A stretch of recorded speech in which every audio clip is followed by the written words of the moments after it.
The weekend gone by has seen some major developments taking place in West Asia. Iran's revenge attack on Israel after Israel's earlier Damascus attack has deepened the conflict between the two age-old enemies. Israel's UN envoy on Sunday urged the Security Council to impose all possible sanctions against Iran.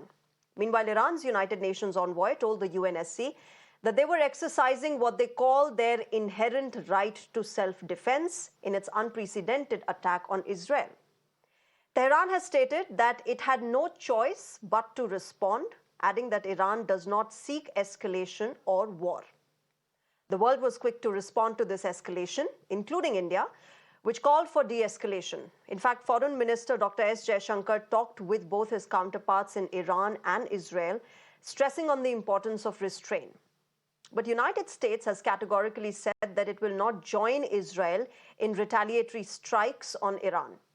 Meanwhile, so far, the Israelis have not said anything on when they would respond if they do. So how is this situation really panning out in West Asia, which is seeing a deeper conflict? I take this to my guests on the show. I'm joined by General A.K. Sivach, defense analyst, and Patikrit Pen, geopolitical analyst. They're both joining us on the broadcast. Good evening. Namaskar to both of you. General Sivach, let me start with you first. The first obvious question after what we've seen over the weekend is, do you think Israel will now respond? Very correct. Shreya, there is no doubt Israel has no other option but to respond. The reason is simple as that. In the last 40 years, it has never happened that someone has strike Israel directly. Now, once this has happened, so this will become a new normal, and this will show that Israel is very weak. And there are hardliners within the Israel government. They are now pressurizing Netanyahu that he must respond. See, as far as Netanyahu was concerned, he was feeling the heat of basically Israel-Hamas war. Not too much success was coming, and also the hostages were not coming back. He wanted that Iran should come into this war, and so that the election don't take place because it was becoming unpopular. So what he did in Damascus, forced the Iran to retaliate. And now the situation has become in such a volatile there in Middle East. Now Israel will also respond, then this will become a tit for tat. But certainly to me, it looks like that the pressure is from the West as well as from the US, that the Israel must show the restraint. So I suppose that Israel will respond, but it will not respond immediately. It will respond after taking some time. But the question of not responding, I don't think exists. The option is only responding because the reason is simple as that. Otherwise, it will give an impression to the Middle East that Israel is a weak, and this will become a new normal that any other country which is not friendlier with Israel can also strike back. Shreya. Okay, fair enough, Patikrit, but does Israel have the bandwidth to respond? It already has a war going on with Hamas. It's already under pressure to release the hostages from there.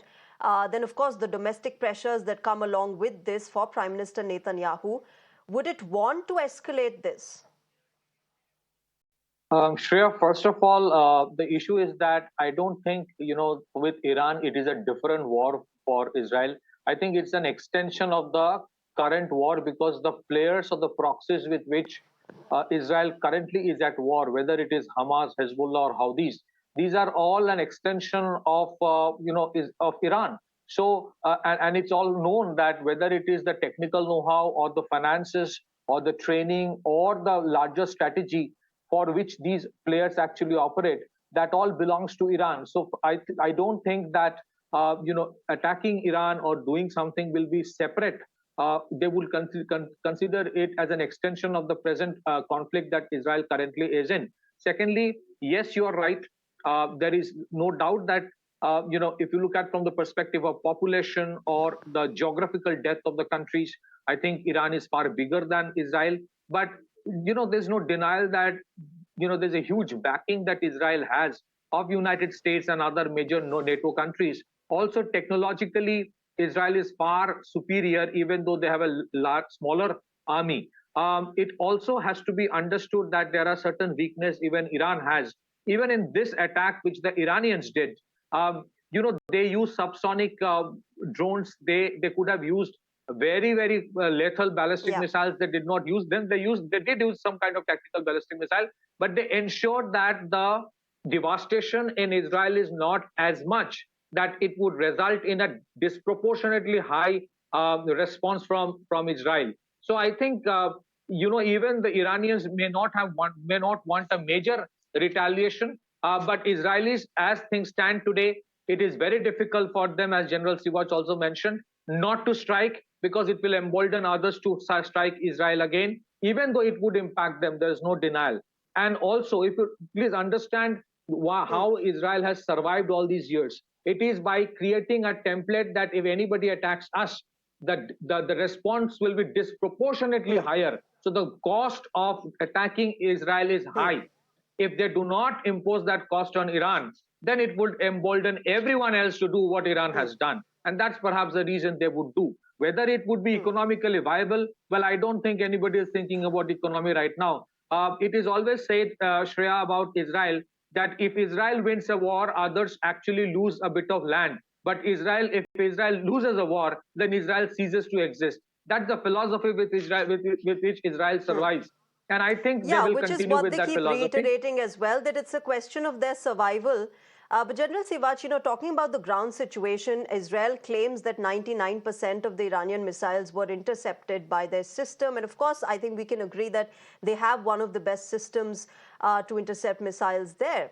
But what if, Iran wants to use its nuclear weapons as well in this? What happens then? Shreya, two things. One is that, Iran was not very serious as far as creating a destruction in Israel. And it wanted to retaliate because there was a huge domestic pressure as far as Iran was also concerned. So they have already announced 72 hours before that they are going to retaliate. So therefore, the Israelis were well prepared. So this was very well thought out strategy that they did not want to basically sort of extend this war for a tit for tat. So as far as Iron Dome is concerned, it was very effective, 99%, along with the Patriot missile and the third, terminally high altitude area defense system. Every missile and drone was intercepted and neutralized. So therefore, it was not having any impact on that. Now the question comes is, as far as Iran is concerned, I don't think they still have a nuclear weapon. They are on the threshold of making a nuclear weapon. And why they don't have a nuclear weapon is simple. Because Israel has never allowed that situation to come where Iran get a nuclear weapon. But before they get a nuclear weapon, the Israel comes and strike or do basically a sabotage, wherein they are still struggling. But they are very close to making a nuclear weapon. And the point which we are talking about it, will the Israel retaliate? There can be a chance of Israel not responding immediately, but after some time, and maybe on a nuclear facility, because it is well-known fact that Iran is on a threshold of making a nuclear weapon. And in case Iran makes a nuclear weapon, this will bring, the uncertainty and instability in the complete Middle East and West Asia. It is not only against Israel, but also the Saudi, UAE, and other Muslim world don't want the Iran to become a nuclear, and neither the US wants it. So I suppose this is a very important question. What will be the target of Israel, when and where it will strike? But the question of not striking, I don't think it exists, because they are under pressure. And if they don't strike now, then the position of Israel will become weakened in Middle East, and then they have to then struggle to then basically to remain afloat. So therefore, they will strike, and there is a high possibility that they may strike on the nuclear facility of Iran. Shreya. All right. All right. Pathikrit, let me also talk about United States and how it has categorically said that it will not join Israel if and when it does indulge in retaliatory strikes. Would the stand be same if this was not an election year? Shreya, even in an election year, I think it's just a simple warning. If actually if actually Israel retaliates and gets into a full-fledged war, it is very difficult for any American president in an election year not to support Israel if push comes to a shove, because first of all, the Jewish lobby is very strong there. Secondly, there's a huge difference between Israel and Ukraine when it comes to popular support and sympathy. Israel has huge sympathy in the United States. So I think, forget about Joe Biden. Anybody, whoever is the president, cannot afford to actually not support Israel if the war actually starts. But I think I want to mention a larger question and larger issue: the vicious cycle of violence that gradually Middle East has got into. I think it is reaching a point of no return. And if actually any solution has to come out, we have to accept that nobody is innocent in this whole game.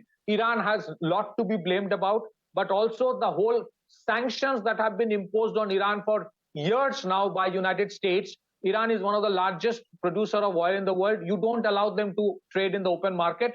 So I think Iran is determined that if I can't prosper, then I will not allow anyone else to prosper. When they used Hamas for the October 7 attack, and there are enough indications they were involved, they knew that what kind of devastation Israel will do, and they knew that would result in Abraham Accord not happening. And they knew as a result of that, India, Middle East, Europe economic corridor will be delayed, if not completely shelved. So they will not allow any kind of prosperity. They are creating problem in the Gulf of Aden through the Houthis. They are hijacking ships. So it is becoming a problem for everyone. And this unilateral sanctions of the West, Prime Minister Modi has time and again said, if you do this, you will create problems. On Russia, on on Iran, all are getting pushed towards China. And let me tell you, tomorrow you take off the sanctions gradually on Iran, you will see things will get sorted out. I am not saying Iran is a holy cow. But if you have one country getting completely isolated economically and rest are prospering, that country will ensure no one else prospers. So on the larger context, US must introspect their whole concept of what they do in Middle East. All right. Okay. With that, let me also ask you now, General Sivach, my last question. When it comes to India, the foreign minister has talked to both his counterparts in Israel and Iran, but it's going to be a tightrope for Indian diplomacy for New Delhi because both are close allies of India. We've got economic interests. We've got ports in Chabahar in Iran, at Haifa in Israel. We've also got concerns about the global crude oil prices. All of these concerns there, clearly New Delhi will have to walk a path of balance when talking to the two countries. Yeah, Shreya, there's no doubt. India has the best of the relation with Israel and Iran. As far as Israel is concerned, we are almost importing about 15 to 20% of our weapons, and they have been alive for long. As far as Iran is concerned, we have an interest in Chabahar. And remember that Chabahar is the one which is a gateway to Central Asian states via Afghanistan and connecting North-South transport corridor. So both these countries are very, very important to us. And we want that dialogue and diplomacy to take over and a peace should prevail. So we don't want that situation to go from bad to worse in Middle East and West Asia.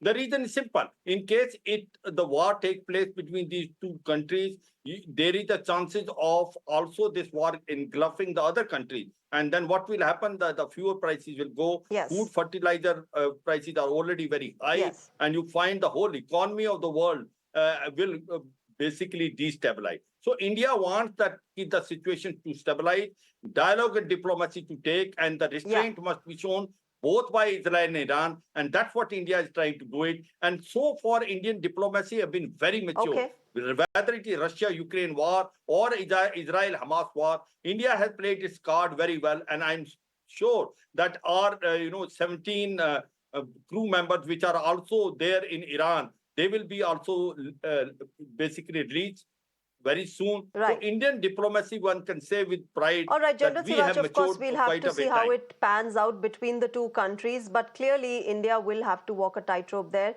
I'll wrap it up here. General Sivach and Pathikrit Pain, thank you very much to both you gentlemen for joining us on Nation Tonight and sharing your perspective. Thank you very much. Namaskar.